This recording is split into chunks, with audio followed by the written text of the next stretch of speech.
বলছিলেন যে 13ই মে ভোট ঘোষণা হয়েছে। ভোট ঘোষণা হয়েছে 13ই মে ভোট হবে। 920 কোম্পানি সিআরপিএফ আছে, 7 দফায় ভোট হবে। এই তো পশ্চিমবঙ্গে আরে বাবা 920 কোম্পানি কেন 1920 কোম্পানি কারা? দুর্গাপুরের মানুষ এবার তৈরি হয়ে আছে।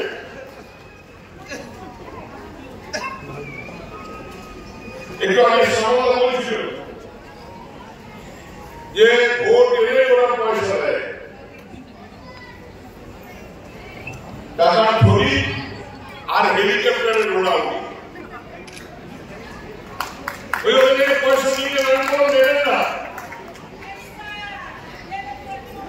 মমতা বন্দ্যোপাধ্যায় দিল্লি হইল কি জানি দিদি, আজ থেকে বামফ্রন্টের আমলে যদি আপনি পিছিয়ে না দেখবেন তখন দিদি কি বামফ্রন্ট আপনাদেরকে কি দিয়েছিল? মিছিলে মিটিংয়ে যেত, ট্রাক ভরিয়ে মানুষকে নিয়ে যেত, ভোটের কাজে ব্যবহার করত। আর মমতা বন্দ্যোপাধ্যায় আপনাদেরকে সম্মান দিয়েছে। লক্ষ্মীর ভান্ডার তাদের জন্য। লক্ষ্মীর ভান্ডার মমতা বন্দ্যোপাধ্যায় মাথায় এসেছিল পিছিয়ে পড়া মানুষগুলোর হাতে আর্থিক ক্ষমতা, নারীর ক্ষমতা তুলে দেওয়ার। আপনি বলুন না, আজকে পশ্চিম বর্ধমানের জেলায় 4 জন লালবাতিওয়ালা গাড়িতে চাপে। একজন হল মলয় ঘটক মন্ত্রী, দ্বিতীয় জন হল প্রদীপ মজুমদার মন্ত্রী, তৃতীয় জন হলেন তাপস বন্দ্যোপাধ্যায় কেন্দ্রীয় চেয়ারম্যান, আর চতুর্থ জন হল সভাধিপতি বিশ্বনাথ বাবু। এটা মমতা বন্দ্যোপাধ্যায়ের পক্ষে সম্ভব।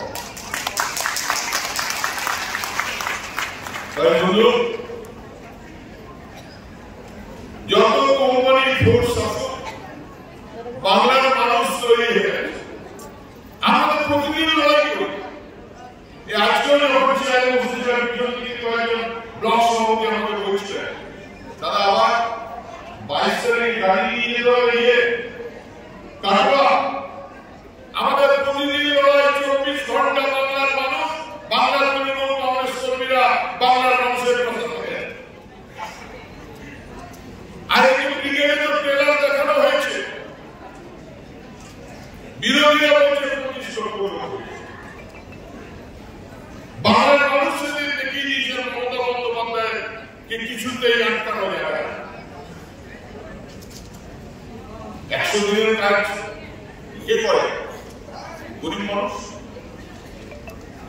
বারবার বাংলার মুর্শিদাবাদ, পূর্ব বর্ধমান, বাঁকুড়া, হাওড়া, বীরভূম, হুগলি, বারবার সারা দেশে এই জেলাগুলো কখনোই 100 দিনের কাজ।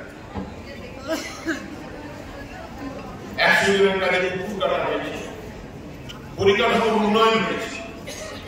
আর সেই 100 দিনের টাকা, গরিব মানুষের খেটে খাওয়া টাকা, ঘামের রক্তে ভেজা টাকা কেন্দ্রীয় সরকার আটকে দিয়ে বলছে, শুভেন্দুবাবুরা বলছে একবার দিল্লি যায় 100 দিনের টাকা আটকে দেবে। একবার দিল্লি যায় রাস্তার টাকা আটকে দেবো। একবার দিল্লি যায় মিড ডে মিলের টাকা আটকে দেবো। একবার দিল্লি যায় স্কুলের টাকা আটকে দেবো। একবার দিল্লি যায় জলের টাকা আটকে দেবো।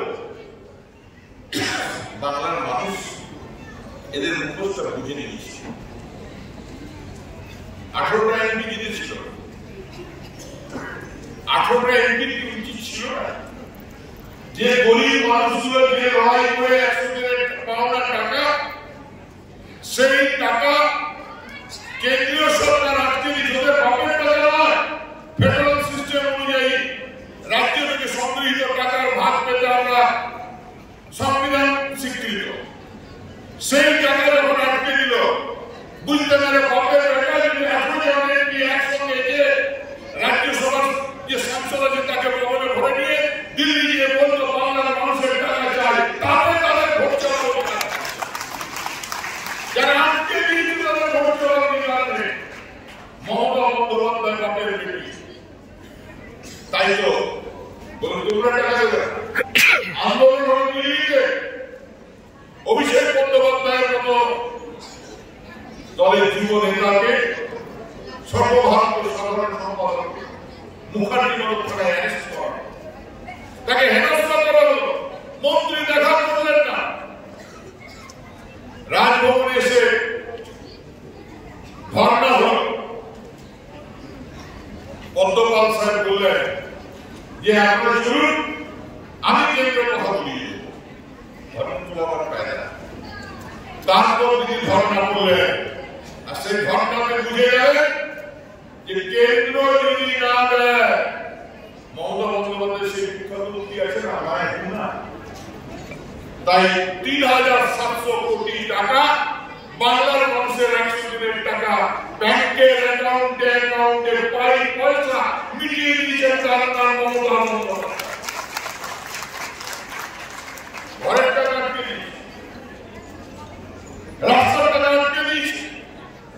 মমতা বন্দ্যোপাধ্যায়কে আটকে কেউ থাকতে পারবে না। তাই বললো আজকের লড়াই প্রতিরোধের লড়াই।